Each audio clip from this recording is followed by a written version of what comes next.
Vous n'êtes pas abonné à la chaîne. Il sert à quoi si je vous fais cette vidéo, si je vous aide au quotidien dans vos différentes démarches, si vous ne pouvez pas soutenir la chaîne. J'espère que vous avez déjà cliqué sur le bouton s'abonner, que vous avez lâché votre plus gros like et que vous pensez déjà à laisser un commentaire. Bienvenue sur le Boursier. On se retrouve aujourd'hui pour une nouvelle vidéo, la vidéo tant attendue, celle sur la demande de visa, celle sur la procédure consulaire. Sans plus tarder, nous allons nous retrouver derrière mon écran pour procéder pas à pas à la demande d'un visa pour études en France. C'est parti. Alors, moi j'ai d'autres buts, donc je vais cliquer directement sur effectuer la demande de visa. Arrivé sur la page, on clique sur accéder à la demande de visa, puis créer une nouvelle demande ou un nouveau groupe. Alors, notre projet, c'est des études. Donc, effectuer des études en France. On nous demande notre nationalité. Je vais choisir la nationalité béninoise. Lieu de résidence au moment du dépôt. Voilà, il y a des gens qui sont, par exemple, togolais, mais qui étudient actuellement en Turquie. C'est ce qu'il faut mettre.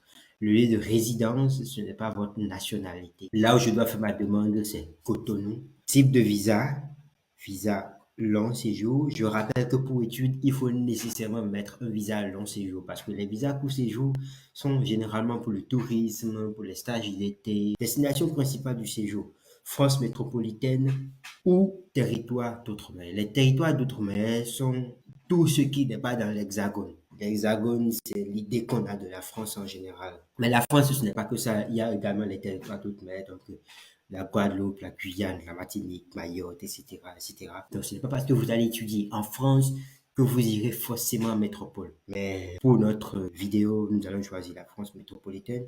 Alors, autorité maîtrise du document de voyage. Ici aussi, il faut faire très attention. Si vous êtes béninois et que vous résidez en Turquie, par exemple, vous ne mettez pas Turquie à ce niveau. Vous mettez Bénin parce que votre passeport, le document de voyage qu'on demande ici, c'est le passeport, d'accord? Le passeport n'est pas le document du pays où vous résidez, mais c'est le document du pays dont vous avez la nationalité. Donc, ici, le document de voyage qu'on nous demande, c'est entre un passeport ordinaire, un passeport diplomatique. On a un passeport ordinaire, donc on a un passeport ordinaire et on continue. Votre projet, pourquoi vous allez en France? Vous allez étudier, bien sûr. Donc vous mettez études. Voilà, motif principal du séjour, étudiant. Donc on valide cette étape et on continue. Alors bon, ici c'est beaucoup plus facile. Numéro national d'identité, je n'en ai pas. Donc, vous l'avez compris là, à ce niveau, ce sont les informations personnelles qu'il faut remplir. Résidez-vous dans un pays autre que celui de votre nationalité actuelle? Voilà, c'est l'exemple que je donnais au début. Moi, je ne suis pas dans un autre pays.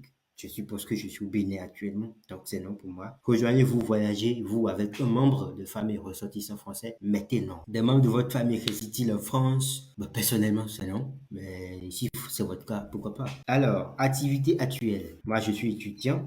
Si vous travaillez déjà, vous mettez votre secteur d'activité. On est étudiant, mais on demande quand même le secteur d'activité. À ce niveau, ce que je vous suggère, c'est de mettre soit enseignement, soit si vous travaillez par exemple déjà, hein, ou même si vous êtes étudiant, vous mettez votre domaine d'activité, donc votre discipline. Nom de l'employeur de l'établissement d'enseignement. Donc pour ceux qui sont toujours étudiants, vous mettez simplement votre université. Votre données visa. Bon, pour ceux qui sont déjà allés en France, par exemple, vous voyez, indiquez si vous avez déjà résidé en France pendant plus de 3 mois consécutifs, à quelle date et pour quel motif. Si vous êtes déjà allé en France, vous mettez oui et vous renseignez ça. Donc quand vous mettez oui, ces différentes cases s'affichent et vous mettez les différents renseignements.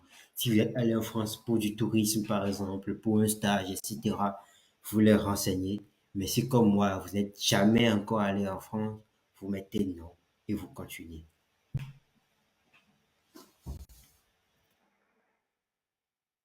Date d'arrivée prévue sur le territoire français. Bon, généralement, pour une rentrée début septembre, on nous permet d'aller en France dès fin août. Voilà, là aussi, on vous demande pendant combien de temps vous allez résider en France. C'est supérieur à un an, on est d'accord. Ici, il faut renseigner le numéro de votre espace études en France. Alors, êtes-vous boursier? C'est oui. Nom de l'organisme, c'est la Bourse Eiffel.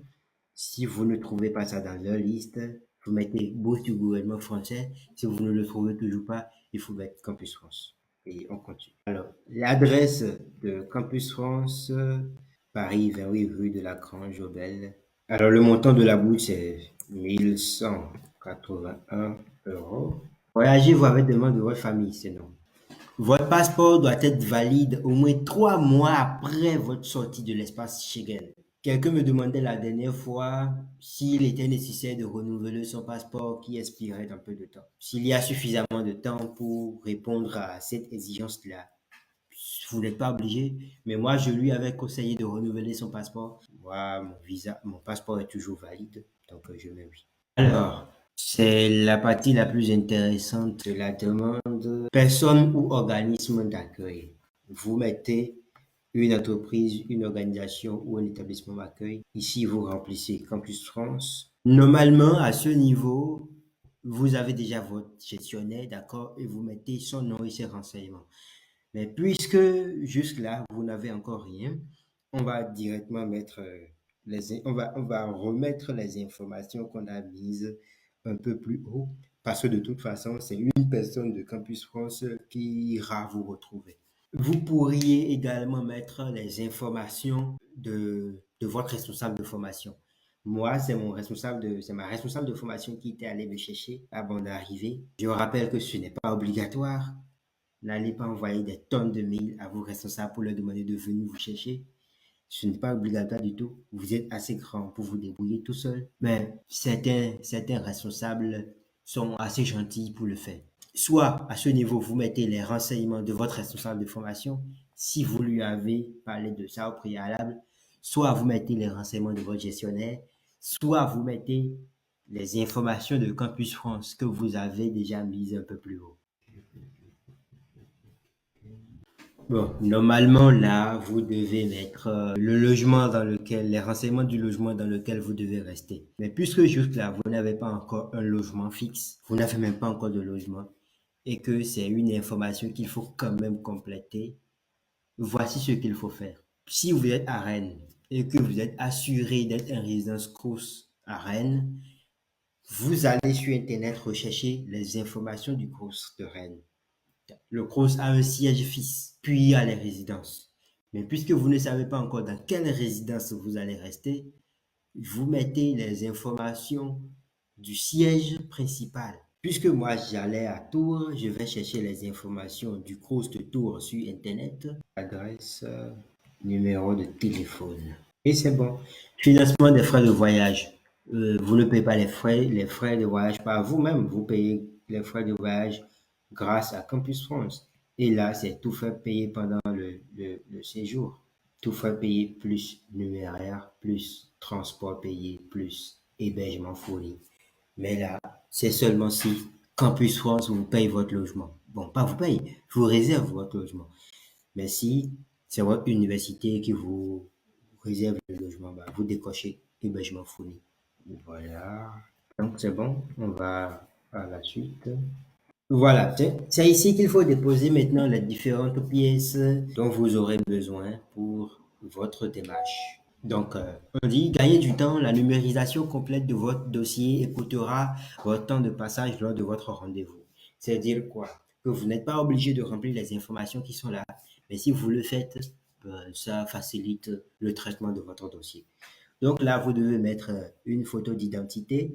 Donc, vous remplissez, vous lisez chaque fois, d'accord, ce qui est mis et vous remplissez les différentes informations. Ce qui nous intéresse vraiment, c'est à ce niveau. Objet du voyage ou du séjour. Pays à procédure, études en France. Attestation de préinscription générée par l'application. Donc, l'attestation de préinscription, c'est l'accord préalable d'inscription. Donc, il faut venir ici, cliquer, chercher et fournir l'information. Les ressources. Pour les boursiers, attestation de bourse. Pour les autres, preuve de virement bancaire permanent. Dans votre cas, vous êtes boursier, certes, mais vous n'avez pas encore l'attestation de bourse. Donc, vous fournissez votre lettre d'attribution. Donc, pour la ressource, vous fournissez la même chose. Et pour l'hébergement, vous fournissez la même chose également.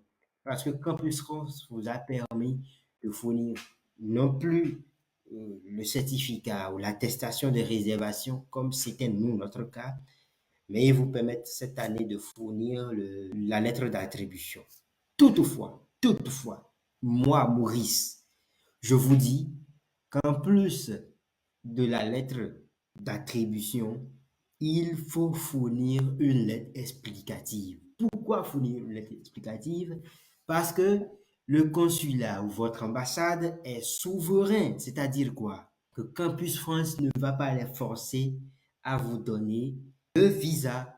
Donc, avec votre lettre explicative, vous couchez sur papier le fait que d'abord, vous avez une allocation mensuelle qui vous permet de bien vivre en France et qu'en plus de ça, Campus France va se débrouiller pour vous trouver un logement. La lettre explicative, c'est comme l'assurance de ce que vous maîtrisez vous-même, la procédure que vous faites. Ce n'est pas obligatoire, mais moi, je le recommande.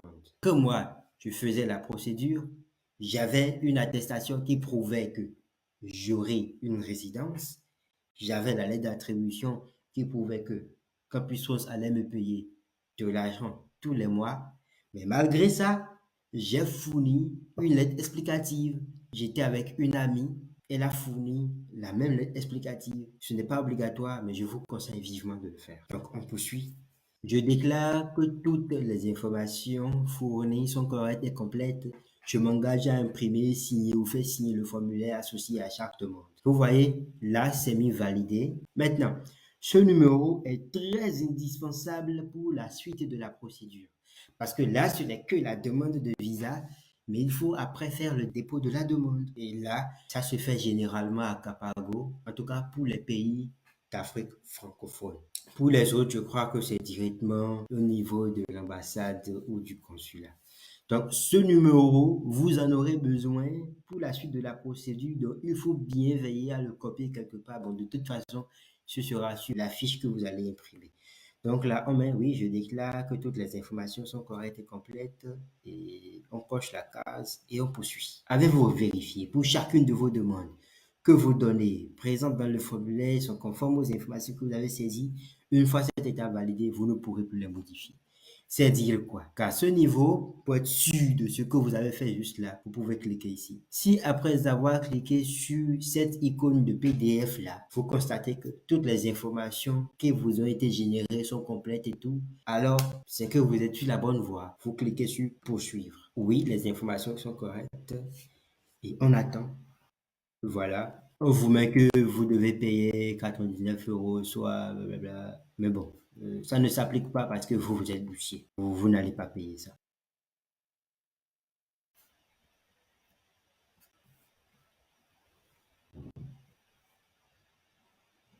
Comme je le disais, ici, selon votre pays, le centre des visas peut être différent. Ça peut être à l'ambassade, comme ça peut être à Capago. Donc, vous cliquez là, à qui s'adresser. On revient ici et on transmet notre truc au centre des visas.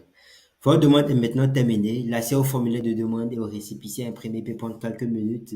Vous avez la possibilité de les télécharger. Donc, dès que tout est fait, on vous envoie un mail où vous pourrez télécharger votre formulaire de demande. Et c'est ce formulaire-là que vous allez joindre aux autres pièces qui ont été demandées, d'accord? Donc, votre passeport, les photos d'identité, etc. C'est tout ça que vous allez fournir au centre des visas de votre pays. Ça peut être Capago ou l'ambassade. Donc voilà notre document généré, notre formulaire de demande de visa. Tout est là. Le jour de votre rendez-vous, munissez-vous des documents suivants. Original du formulaire de demande et original du récépissé d'enregistrement. Tout est dans le PDF ici.